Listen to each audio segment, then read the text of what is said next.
Alors, capsule numéro 3 pour la contrainte en adaptation scolaire 3. Vous avez un groupe de jeunes de 15-16 ans, j'ai l'impression, oui, qui sont encore en sixième année pour la troisième fois, si c'est pas la troisième fois et demie ou quatrième fois. Donc, c'est des tripleurs qu'on pourrait dire. Puis, ils ont différentes problématiques à la maison, des problématiques de comportement, de consommation, peut-être de la revente, de la délinquance dans ça. Donc, vous avez des jeunes qui sont très impulsifs puis qui ont peur de vous aimer. Ils vont avoir peur d'aimer comment vous travaillez avec eux. Ils vont avoir peur de s'abandonner puis de vous faire confiance. Ils vont avoir envie de le faire. C'est leur besoin le principal, de s'attacher à quelqu'un de significatif, mais vous êtes un prof quand même, puis vous pouvez toujours sévir. Alors, c'est comme toujours une espèce de mixed feeling. C'est comme ambivalent comme type d'attachement qu'ils vont vous offrir. Par contre, ces jeunes-là, oui, OK, ils sont impulsifs, c'est-à-dire que si ça ne fait pas leur affaire, ils vont crier à travers la classe. Hey, toi, si ça fait pas ton affaire, va-t'en. Hey, moi, j'essaie de travailler pour une fois, là, ferme-donc ta gueule. Puis, ils vont vraiment être très, très crus dans leur vocabulaire. Puis, ils vont dire tout ce qui se passe. Il n'y a pas vraiment de filtre ou d'inhibition cognitive ici au niveau social.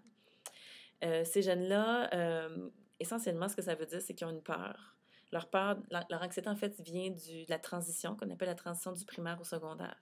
Donc, moi, ces jeunes-là, ce que j'avais fait avec eux, c'est que je leur montrais du matériel de secondaire 1, puis je leur disais, regarde, c'est ça, t'as peur de ça. Puis ils finissaient par dire, ah, c'est juste ça.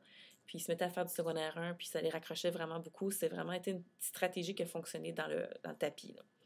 Donc, je vous donne ce petit truc-là pour ce genre de classe-là où les jeunes sont rébarbatifs à aller vraiment au secondaire. Ils regardent le secondaire comme quelque chose d'impossible. Ils n'ont pas confiance en eux.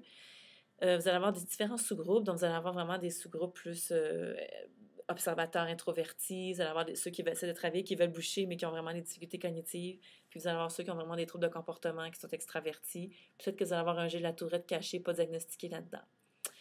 Donc, le truc, c'est de favoriser la compréhension du matériel, c'est-à-dire qu'on rend le matériel moins anxiogène. On n'a pas d'éducateur, on a des systèmes d'émulation, des systèmes de pointage. On peut avoir des moyens de motiver de façon... Le programme, on est vraiment relax avec ça. Nous, on a un objectif général, puis on essaie de donner des images de ce qu'ils sont. Puis regarde quand tu fais ça comme c'est bon.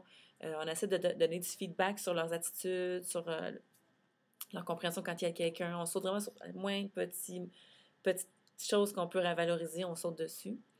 On peut aussi laisser tomber quelques petites places un petit peu rigoureuses au niveau académique pour leur laisser un espace, par exemple, pour aller sur l'ordinateur, revenir. On peut leur laisser le temps dans leur téléphone, dans leur texto, à la fin de la période, on peut leur laisser 5 minutes, ou peut-être pas les textos parce que ça dérange les gens qui sont dans les autres classes, mais on peut leur laisser 5 minutes pour écouter de la musique, on peut les valoriser avec ça, ou on peut utiliser ces champs d'intérêt-là pour dire comment ça marche, comment ça fonctionne. S'ils trippent sur l'informatique, sur les textos, sur les cellulaires, pourquoi pas aller sur la technologie, par exemple?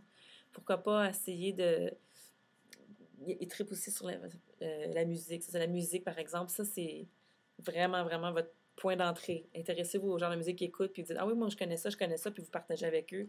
Moi, pendant genre 2-3 semaines de début d'année, je ne faisais presque que ça, j'enseignais l'anglais, puis je faisais entendre de la musique en anglais, donc on écoutait, on échangeait, je disais, écoute ça, puis on avait les mêmes goûts, puis même si c'était pas nécessairement mes vrais goûts, mais donc c'est comme un lien significatif que vous créez avec leurs intérêts, puis aussi le respect des différents moments, différents rythmes d'apprentissage, ça, c'est vraiment une classe typique pour ça. Alors, bon courage!